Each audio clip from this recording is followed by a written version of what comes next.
Assalamualaikum warahmatullahi wabarakatuh, sahabat Siliwangi Motor semua, dimanapun Anda berada, semoga dalam keadaan sehat walafiat. Seperti biasa teman-teman, sekedar mengingatkan saja, sebelum melakukan aktivitas, marilah kita berdoa. Dan untuk saudara-saudaraku yang muslim, minimal kita mengucapkan Bismillahirrahmanirrahim. Dan untuk saudaraku yang non muslim, silakan berdoa menurut agama dan kepercayaannya masing-masing. Teman-teman sahabat Siliwangi, kali ini kita akan mereview perbaikan Ford Everest 2,5 yang TDCi ya. Kita sudah lama tidak review tentang kegiatan kita sehari-hari, itu dikarenakan beberapa bulan ke belakang tidak ada perbaikan bengkel, itu kita merubah layout desain bengkel. Awalnya seperti ini mungkin kira-kira teman-teman ya. Ini sedikit informasi aja teman-teman, kalau kemarin kita jalan masuk itu lewat sebelah sini. Nah, ini gerbang yang tertutup, jadi jalan dari sini, dari jalan utama. Sekarang kita pindah ke sebelah kanan, dan layoutnya kemarin itu masuk mobil langsung ke jajaran sini, berjejer ke depan. Sekarang sudah berbaris seperti inilah kira-kira teman-teman ya. Dan saya juga mohon doanya supaya pembangunan merapikan bengkel ini cepat selesai. Nah, ini juga masih tanah, memang belum kita pasang paving block. Sekarang desainnya sudah lebih enak lah ya, kira-kira seperti itu. Nah, itu sekedar informasi aja teman-teman ya. Sekarang kita akan mereview mobil ini, Ford Everest 2,5. Mobil ini datang dalam kondisi tidak hidup teman-teman. Jadi kita dikirim mobil ini sekitar 1 minggu yang lalu. Itu mobil dalam kondisi mati setelah turun mesin. Jadi setelah turun mesin mobil tidak hidup. Kira-kira nanti apa penyebabnya, kita akan coba review. Oke teman-teman, ikuti terus videonya sampai akhir. Sekarang kita akan scan dulu teman-teman ya, tahap pertama dari pengecekan mobil ini, kira-kira apa hasilnya. Ini di sini colokan OBD2-nya.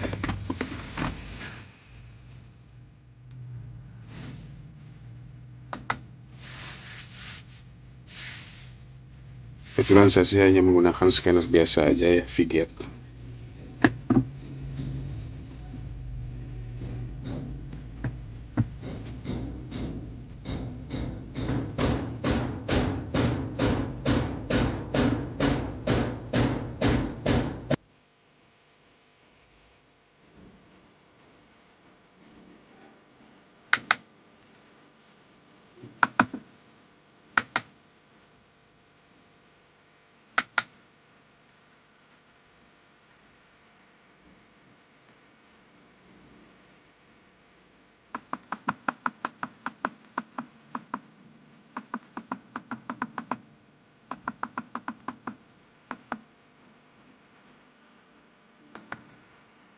Nah, ini teman-teman ya, muncul kesalahannya itu P0627. Untuk kesalahan P0627 itu yaitu kalau di scanner itu ya, keterangannya fuel pump control open circuit. Jadi tidak akan ada keluar solar gitu ke injektor, sehingga mobil ini memang susah hidup.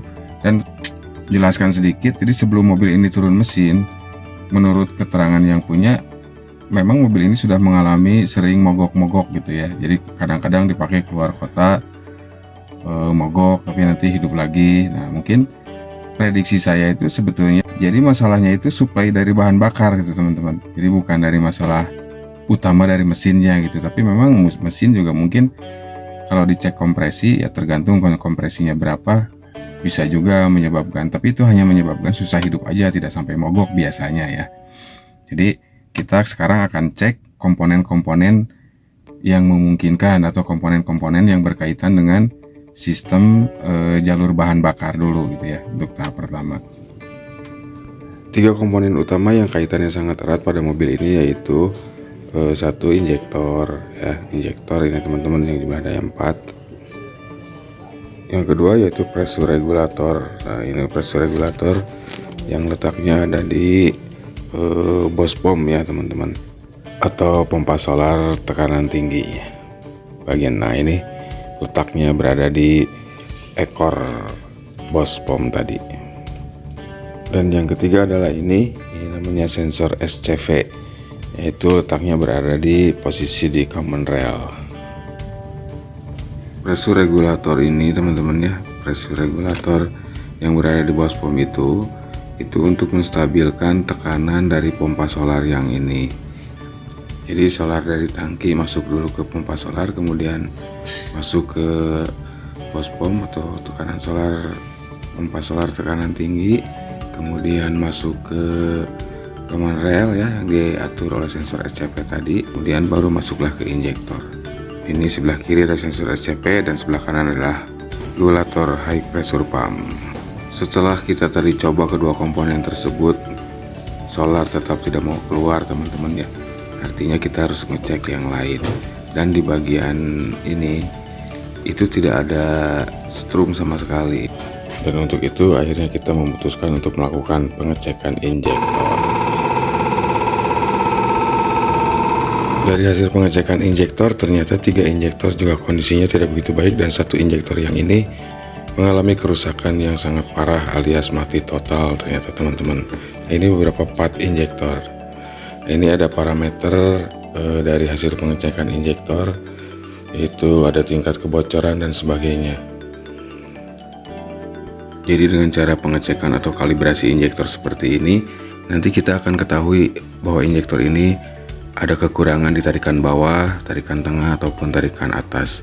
Kira-kira seperti itulah hasilnya teman-teman ya. Dan injektor yang telah kita perbaiki serta kita kalibrasi siap untuk kita pasang kembali teman-teman ya. Sekarang kita udah mulai merapihkan bagian injektor yang tadi kita kalibrasi itu. Nah, ini antara baut pipa injektor itu yang dari common rail ke injektor itu tidak akan tertukar karena pipanya dibikin presisi ya. Kita kencangkan. Nah, setelah pipa injektor terpasang dan kemudian kita kencangkan, baru kita akan mengencangkan baut pegangan injektor, yaitu kebetulan di Everest yang ini itu menggunakan baut 10 ya teman-teman, dan bautnya sangat panjang. Itu harus hati-hati dalam mengencangkannya karena baut ini rentan jebol ya. Kalau kita terlalu kencang mengencangkannya, nanti malah jadi ketarik di bagian mesinnya atau seperti ke tracker gitulah. Karena kami pernah mendapatkan kasus seperti itu ya teman-teman.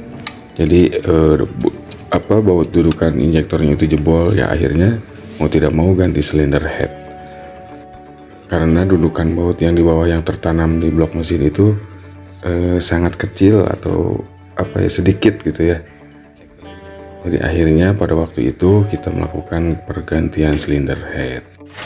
Akhirnya mobil ini bisa hidup teman-teman setelah kita perbaiki injektor.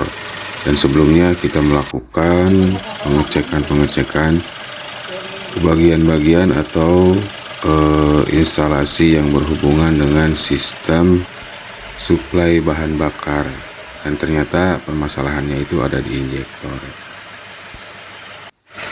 Ini asapnya masih pekat ya, hitam, karena mungkin di dalam mesin ada bekas oli-oli karena ini mesin baru hidup nih dari sejak naik. Nah, sekarang kalau sudah hidup, kita tinggal mengecek apakah ada kebocoran oli atau tidak, atau kebocoran air sebagai finishing sebelum nanti kita melakukan test drive ya teman-teman. Dan ternyata setelah hidup ini masih ada kebocoran oli. Kita akan cari sumber kebocorannya dari mana, dan kemudian cek engine juga masih menyala. Ini nanti kita lihat lagi, kita scan lagi dari apa permasalahannya. Ternyata dari glow plug. Ini dari pemanas ya, isi pemanasnya. Ini akan kita rapikan teman-teman mobil ini, dan alhamdulillah kita sudah berhasil menghidupkan mobil ini dari sejak overhaul di tempat lain ya tentunya. Dan selain itu juga ternyata ada kebocoran di transmisi ya, di maticnya ada beberapa bocor. Nanti akan kita perbaiki Dan kita bongkar ini karena ada suara gesekan di flywheel ya, mungkin tidak presisi saat pemasangan atau bagaimana. Akan saya cek dulu di balancing apakah dia ada benjol atau tidak. Sampai di sini dulu teman-teman review kegiatan kita hari ini. Mudah-mudahan ada manfaatnya. Wassalamualaikum warahmatullahi wabarakatuh.